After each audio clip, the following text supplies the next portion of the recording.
Hi, this is Roger. Thanks for dropping by. First Sunday chat in a while for obvious reasons. And we've started it with a disaster. Turned the camera on, dead as a doornail. Must have left it switched on, battery's flat. It's only happened a couple of times in the life of this camera, so it's not the end of the world. Worst time it ever happened was I was out. I was on a field trip and I'd been filming a little bit and I put it in my pocket. And of course I didn't realise it was on my big coat pocket, and next time I took it out it was flat as a pancake, so the rest of the trip was not filmed, shall we say. So I've got the backup battery in, which are tiny little things like that, and they don't last long. I have two of them. So we may get an abrupt interrupt where the little battery that's in there just conks out. I will change them over and come straight back on should that happen, because these two little ones don't last long.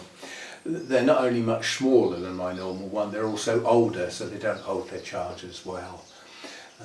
So anyway, so we got off to not a very good start, but the way things have been going lately, that's only to be expected, I think. Right, there's no new members to the channel, but the members I've got are sticking in there, so thanks a bunch for that. We've had some buy me a coffees trickling along. This is nice when somebody appreciates something. They tend to be recently for somebody who's found like an older video that's very specific to what they were looking for. So they've obviously gone in on YouTube and done a search and found something useful. You know, that's an ideal use for the buy me a coffee thing. Thanks for the patrons for staying in there. Again, you know, times are hard for a lot of people nowadays, so you know, extra money going towards other people's thing, you know, is not necessarily available. So thanks a bunch for that. And as I always say, thanks for those of you who've subscribed to the channel, and if you're watching and you're not subscribed, it would be nice if you did so.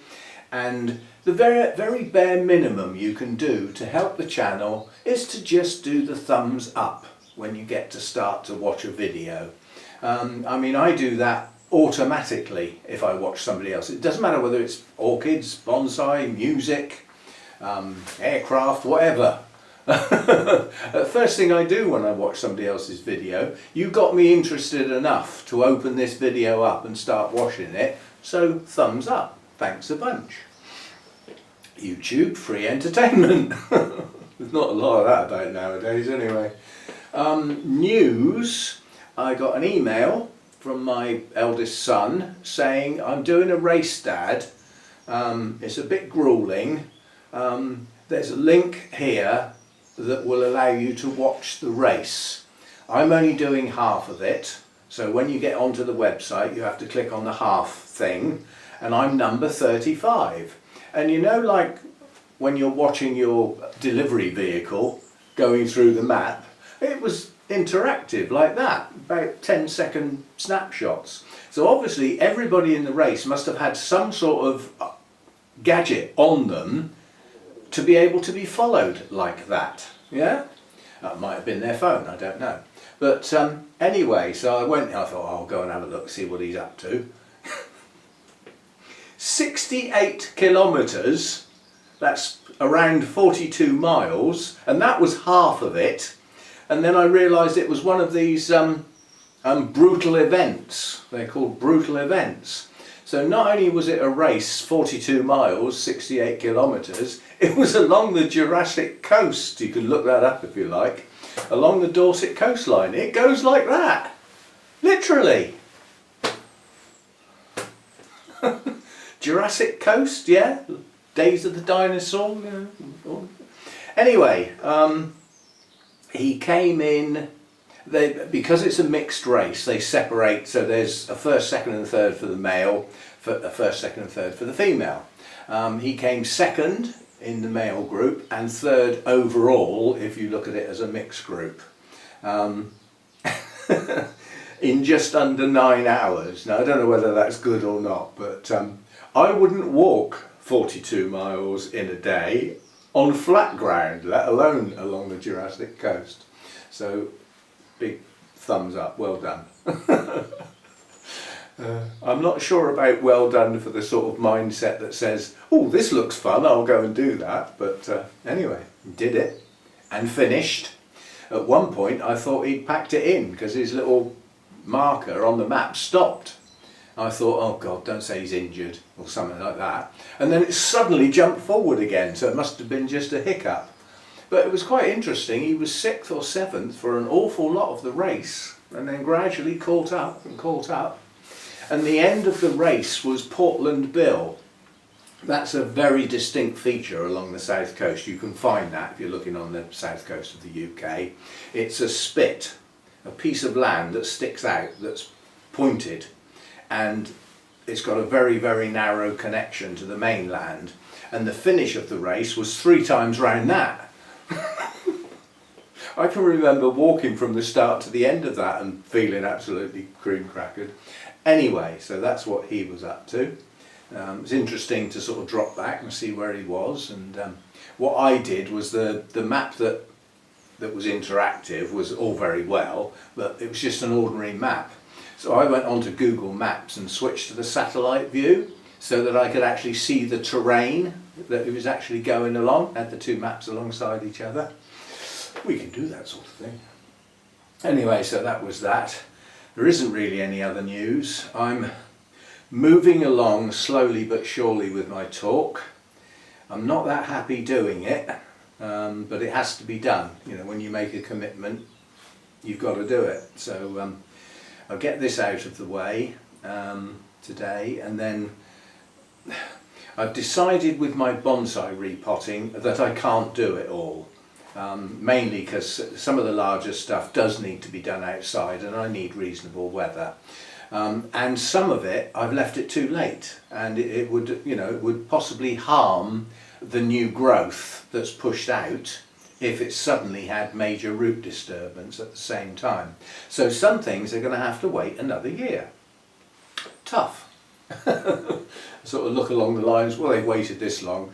It's with the bonsai, certainly the deciduous stuff, and the conifers as well, but they come later in the year.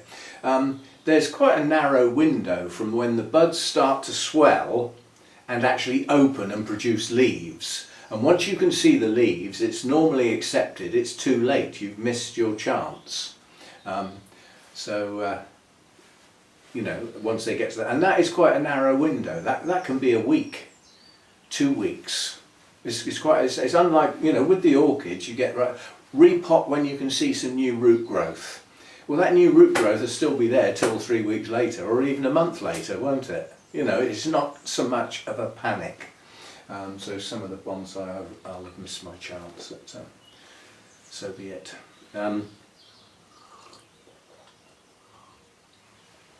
Right, that's about it really of surrounding subjects. My environment, I'm using the hot box more frequently now. I've got my, you know, my lady with the coming round with the camera. Now that's over and done with. Basically, because I stopped using it because I didn't want her to walk out here and go, what's that horrible smell? I mean, I could have probably got away with blaming it on one of my orchids, but she wouldn't know, would she?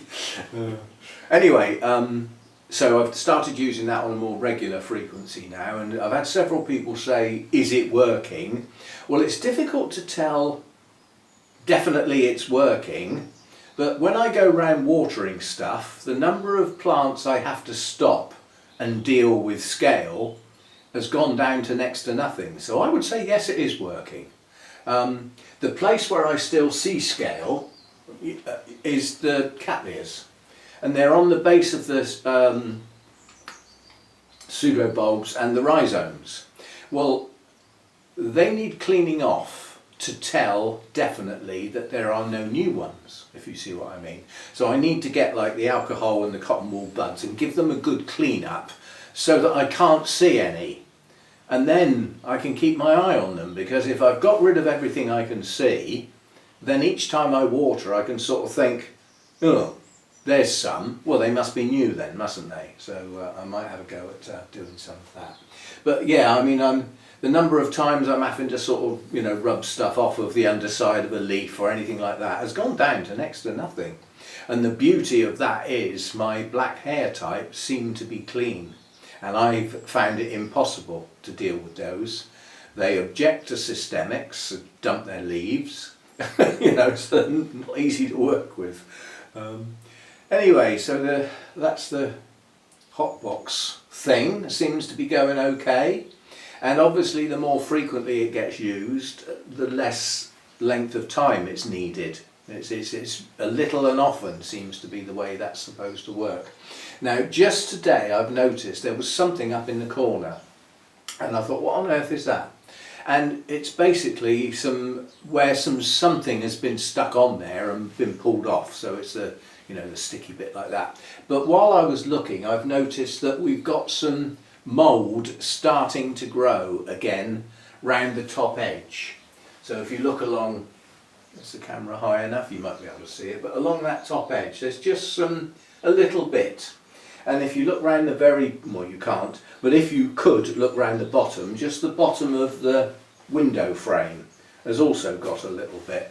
And that made me stop and think of what I had to do last time, and that was for a visit as well, because it had got in a real state.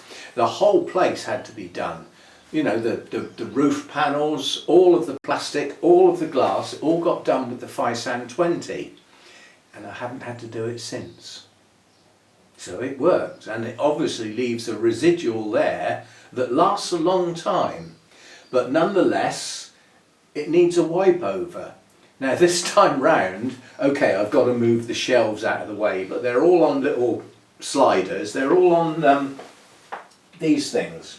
All the feet are on these little trays, and they slide across the floor. It's, you know, it's a tiled floor sort of thing. So I can just slide the shelves out of the way, and then I only need to stand on the chair. I don't need to get steps in here or anything, because I haven't got to do the roof this time. And then just wipe that corner off. Put the shelves back, pull another one out, quick wipe off along the bottom. So it's not going to take me long at all. Last time it took me about 3 hours a day for 3 days. The reason being, I took all the shelves out in the garden and sprayed them with the Fisan 20 and then wiped them off with a cloth to get them clean. They've stayed clean. That hasn't come back.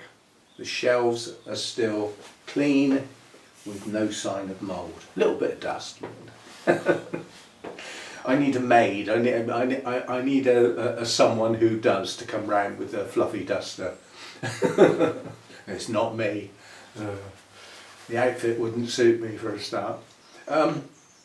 Right, so that's really the sort of what's going on. My environment itself, with the temperature changes, it's now April. Yeah, this is into the start of the growing season. I've still got plants not getting going, so I'm upping another degree. So instead of changing from 15 to 19 and then later in the day going up to 20, I'm going from 15 to 20. In fact, I'm going to go up to 16 overnight. So we'll up the night temperature by 1 to 16, and then when I up to the first daytime temperature, that will be 20, and then later in the day it will go to 21. And I've already noticed that the heater doesn't come on anywhere near as frequently during the day to maintain that temperature, because the ambient temperature outside is coming up, and that means I'm not losing so much heat and having to replace it. Yeah, so that's my idea now, is to just keep pushing this idea of inducing spring. The daylight's doing its own thing. I don't need to help that out. You know, obviously the day lengths are getting longer. The sun's out a bit more often. Well, somebody told me it was anyway. It's not doing it today. But obviously the light intensity during the day will get greater as the day lengths get longer, because the sun's higher in the sky, it's stronger. So the light is more intense. So the light I don't need to worry about. We'll just let that do its thing. And we'll see what happens. My repotting of my orchids is progressing now. I see the list that's left as it's no longer a challenge. Oh, I can manage that. There are some awkward bits in it. There are some mounts that need sorting out, coming off their mounts and redoing. They're a bit fiddly. And I've got two of my holy clay pots need repotting. They're a bit fiddly. One of them's Laelia anceps, and I'm waiting for it to come back into growth. It's resting at the moment. It's done the blooming, not that it did it very well, but it bloomed, and I'm waiting for the new growths to kick off now, which should be triggered by the increase in temperature. So as soon as I see those new growths coming and some, you know, embryo roots, we'll get that out of that pot and in a new one. And also my apple blossom was on the list to do, and that's now decided to push up a spike. Now I take a risk, yeah. Would the plant be harmed by waiting? And I don't think it would, on the grounds that it's been in that pot a while, yes. But most of what it's in is bark. There is some cocoa husk in there, but it doesn't stay wet, you know, because of the holy clay pot, the whole nature of the, you know, how it's set up. You know, you water it and the next day it's dry. The cocoa husk may take an extra day to dry, but it's not a big deal. So I will probably wait until, because again, there's no new growth. It's decided to bloom. So it might be better to just wait. We'll see how it goes. But yeah, the repotting is in hand, and I noticed these are things we like when things are hiding. I can just about get to this. I'm going to be off camera, but that's how it goes. Ugh. This was hiding. You might think to yourself, how on earth can you hide that? Well, you can, when it's right up the back behind something quite tall.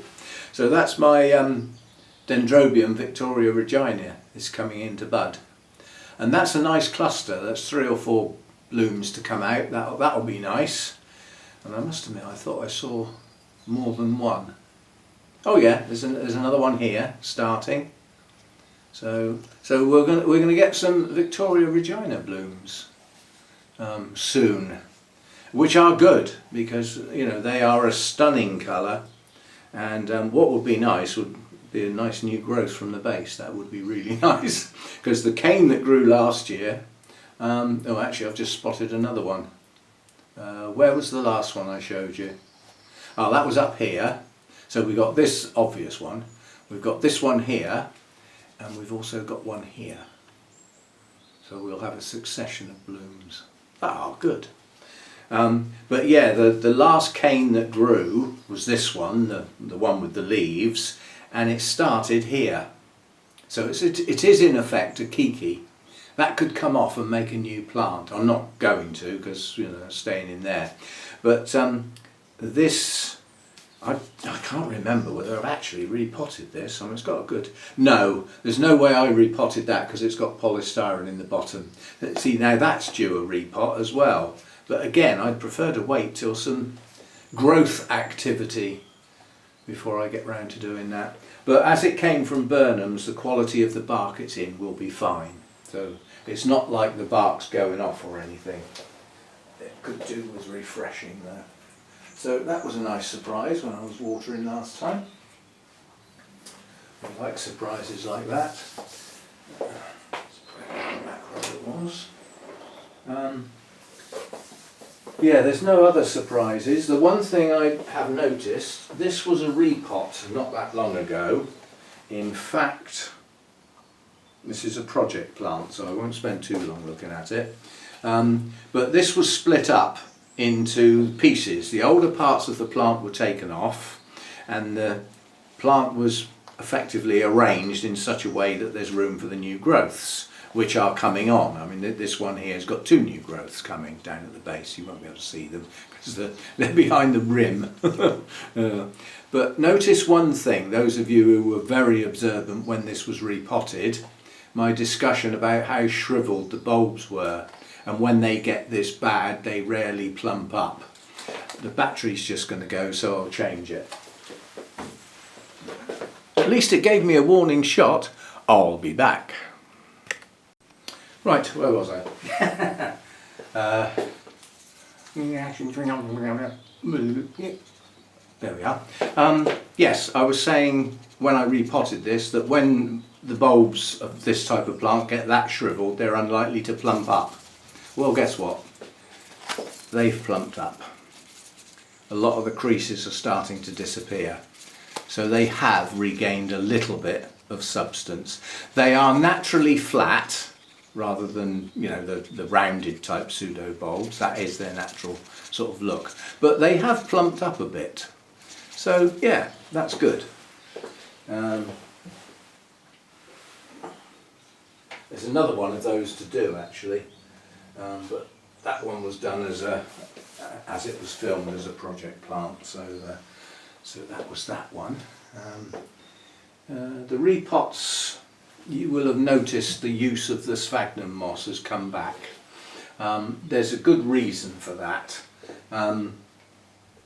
I want something that holds moisture that I can see, and the sphagnum moss is a distinct colour when it's wet. It also allows a lot of air in round it even when it's wet, because I want something that it'll probably be an annual event now that I've started using that again, because root systems have been lost in the past by allowing it to go off. Well, don't do it then, you know. Leave it in the pot too long, the roots die. Yeah, well, don't then. So it's a matter of, I've got a lot less plants now. I still have a percentage of mounted orchids, so the number of potted plants is considerably less than I've had to deal with before. And a cycle of repotting with those that are heavy on the moss annually won't be a big deal. Now, for those that don't need to be moist for any length of time and ought to head towards dryness in between, they won't have so much moss in. They'll be more heavy on the bark with some moss. And some of the ones I repot won't have any moss at all. But the other thing is I've got mounted orchids that are going, they're not. Now, we had an environmental change last year that stopped them growing as well as they should. But in addition to that, the fact that they weren't growing as well as they should, they didn't get remounted with some new moss when perhaps they should have done, which made them even weaker. So we've got to deal with that this year. And some of the plants that, again, because of the cooler temperatures, the change, it took a while to get my head around it. I used to use a lot of live moss. Well, it's dead. And I don't know what that's doing to the roots. It's died because I couldn't keep the plants as wet as I used to because I didn't have the heat. So I've had to leave them dry for longer periods and not get them as wet in between. So that's not a good way to try and keep moss alive, let alone the plant. So that a lot of that moss has now died. Therefore it needs changing for the sphagnum moss, the New Zealand moss, which is very good at helping root systems develop and form, which is what will be needed for these plants that have stalled and haven't got good root systems anymore. So yes, there's quite a bit of moss getting used again now. And quite honestly, it's like getting back to what I've always done. Okay, we had a change.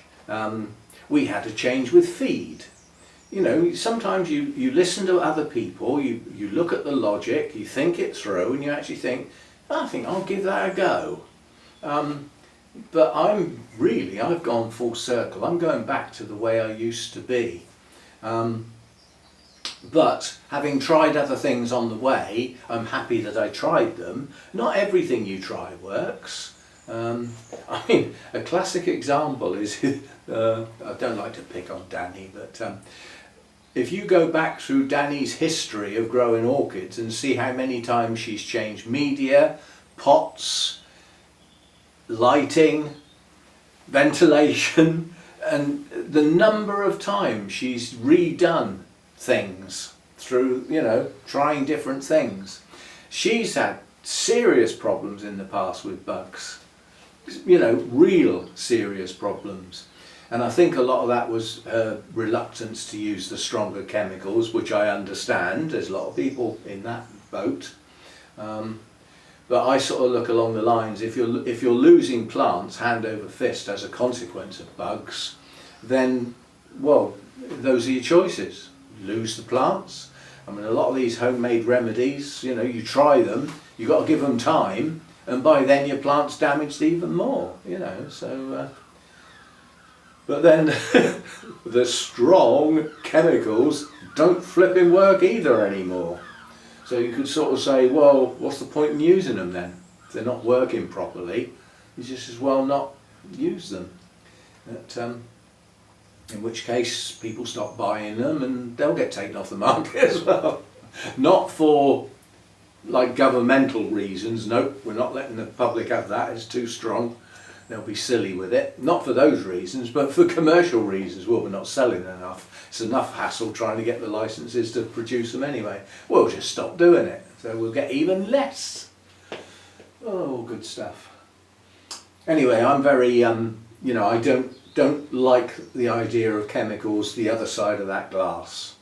This side of the glass, this is my bit. I can control this. And therefore it's my risk to do as I please. But out there, there's other things involved, so we don't have the chemicals out there to any extent. You know, that's anyway, so that's that. And this battery ain't gonna last long. As I said, they're much smaller and they're old. The big one that I usually use, when that's fully charged up and I load it up into the camera, it says there's 400 and something minutes of battery life. It tells lies, it's not quite. If I left it on, it wouldn't last 400 minutes, but these come up at about sort of 80 or 90, and they lie. They don't last that long. So, sorry about that, but there we go. Cooler, shadier type plants. I don't mind getting a few more. Now, I repotted Masdevallia. I don't know, that might have been yesterday. I lose track of days recently. But as a consequence of repotting it, it split naturally. So I ended up with like a smaller division of that plant. And I'm thinking along the lines now, well, these cooler, shadier plants should actually do better. You know, providing they've got reasonable roots and they're in some decent media, there's no reason why they shouldn't grow well here.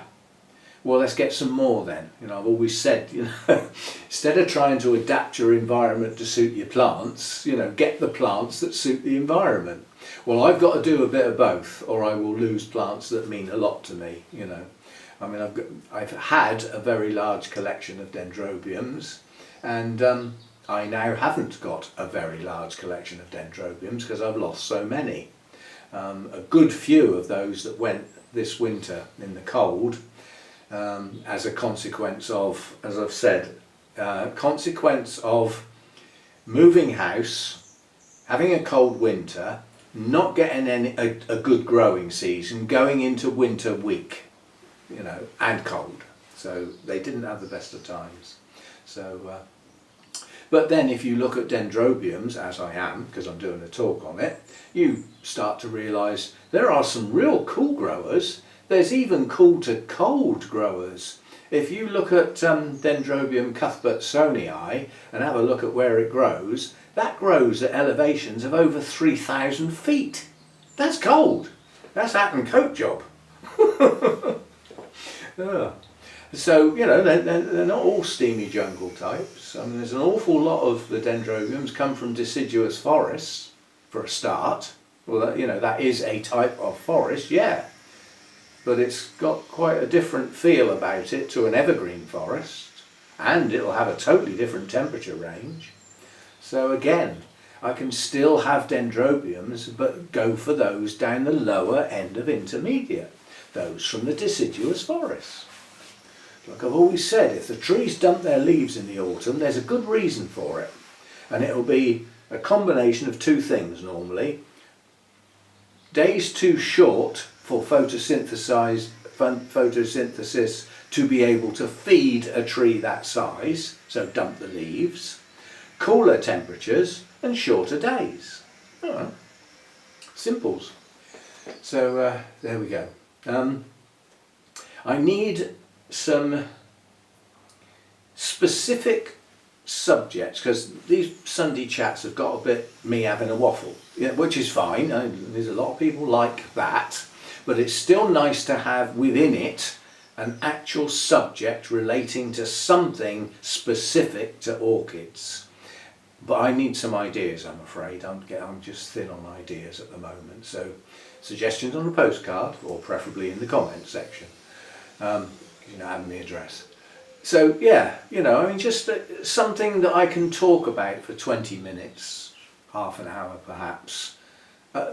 Given the orchids I've got, I can't go talking about orchid types that I have never grown, because I don't know much about them, if anything, you know. So sometimes that bit could just be, let's have a look at. I mean, somebody suggested, am I going to do the one shelf at a time concept? Well, I haven't done any for quite a while, but there would be some repeats because I've shuffled a lot of stuff round. So whereas, you know, like, oh, I've done that shelf before, but that shelf's actually got different plants on it now, and some that were there are somewhere else. So, you know, that's quite a simplistic video to do, is to just pick up each plant on a shelf and just have a look at it and have a chat about it. That way you get variety, because there's very few shelves that have only got one type of orchid on. I mean, there's one down there that is just Restrepias, but that's unusual. There's one over there that's, well, I was just going to say there's one over there that's all my Coleogenes, but it's not, because it's also got one other type. But yeah, a lot of the time it's variety. So, but some of the shelves have only got 2 or 3 plants on because they're lower shelves. So, but you know, ideas, please. You know, I'm happy to have a go at most things that you can suggest. Not that it wouldn't fit. Yeah, so I've got things I need to do some of my talk again today, and I don't know, I really ought to try and repot a flipping bonsai, but I'm just not in the mood. It just doesn't, I need some sunshine. So anyway, no shows or anything coming up as yet. All the information's coming round for Malvern now, which is middle of June, so that's a long way off.